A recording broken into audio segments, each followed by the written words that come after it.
All right, what's up? Look, today I'm going to be reading a bunch of text messages and frequently asked questions that I get all the time. I'm talking about every day. Okay, so I'm making this video so you can check it out and then answer some questions, right? Real quick. So the first thing that I get asked a lot actually is questions like, can I get approved with bad credit? Of course you can. Now, there's two types of bad credit, right? If you have multiple repossessions, that's going to be very difficult, but not impossible to get you done. Just remember that. Bad credit and then good file, like let's say you fell behind on a couple of payments, got some medical collections and stuff like that, you're good. Even if you have a low score, which you still have a super high chance of getting you done. But if it's multiple repossessions and just bad car credit, that's just going to be kind of tough. Difficult, but not impossible. Just remember that. Difficult, but not impossible. Let's move on to the next one. Let's go. Boom. Next question. All right. So that was just the first one. The next question is, what if I don't have a driver's license?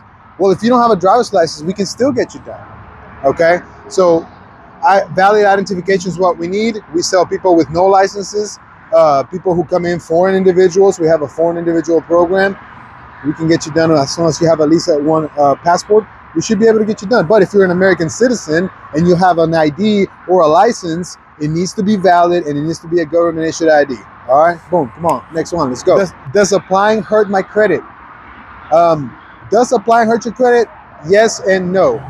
Yes, if you are running around town trying to get every car that you can get your hands on, you will see a drop in points on your credit score, for sure. It will reflect on there. But here's the thing, if you go on the website, the Experian website, you'll notice that you as a consumer, you have the right to shop around for the best rate. So as long as all those inquiries relate to one purchase, like a one vehicle purchase, then it should not count against you. But if you're applying for credit cards, homes, and you're applying for everything left and right, you're going to see a massive decrease in points right there. Next question, what's up? How much do I need for a down payment?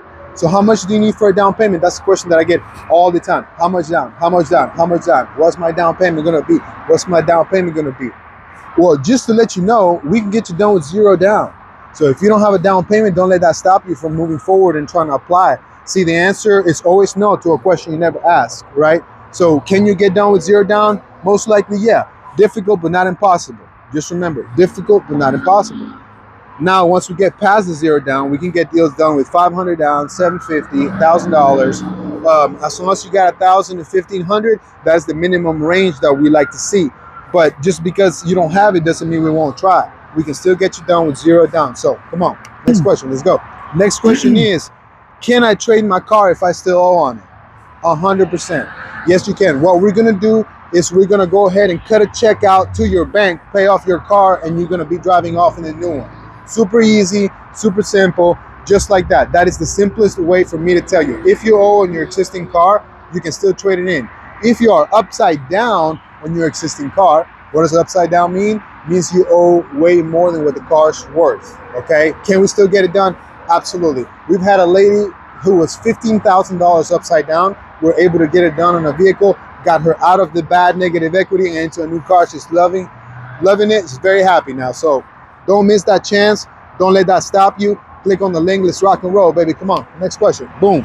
What documents do I need to bring? God, I hear this in my sleep. What documents do I need to bring? Everything you need to bring is in one hand right here. Okay, hear me out. Driver's license, you're good. Pay stubs, utility bill, references, and insurance. If you got a driver's license or ID, we can get you done. If you got a job, we need paycheck stuff so you can prove your income. We need a utility bill proving where you live. And we need references, people that vouch for you, people who know you. Easy and simple. And then, of course, the last one is the law. It's insurance. You need license, check stubs, a utility bill, references, and insurance. We got a handshake, we got a deal. Easy and simple. You know what I'm saying? So come on, let's go. Next question. Boom. How does financing actually work?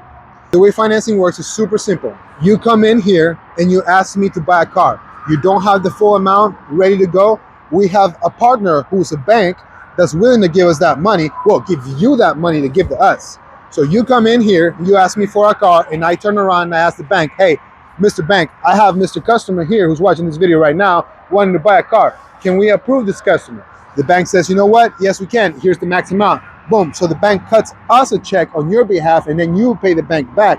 That's how financing works. Super simplified. All right, cool. Next question. Come on. What happens after I apply? So what happens after you apply is we receive the information on our end, we type it in our system, and then we let the AI system score you, and they will give us an answer based on your responses. So most of the time, it's very favorable, and people get approved. The next step will be for you to come in and select a car. Okay, getting a car and buying a car is kind of like getting a haircut. It only works when you're in person. Okay, it does not work over the phone. So move on to the next question. Next question is, what's the difference between pre-qualification and full approval? Pre-qualification means you meet all the requirements to get approved, all the requirements to get a car. You have a license or ID, you've been at your job long enough, you make enough money, and you have enough down. And then full approval is after we've submitted it to the bank's reviewed it and given us an answer. You know what I'm saying? Come on, let's go to the next one. What is a cosigner and when do I need one? All right, so a cosigner is somebody who's willing to put their name on the line with you and be financially responsible to back you up, okay? So the cosigner shares the same responsibility as you, the buyer. If you are a buyer and you have a co-buyer, both of you guys are equal as one and share the same responsibility to make the payments to the bank.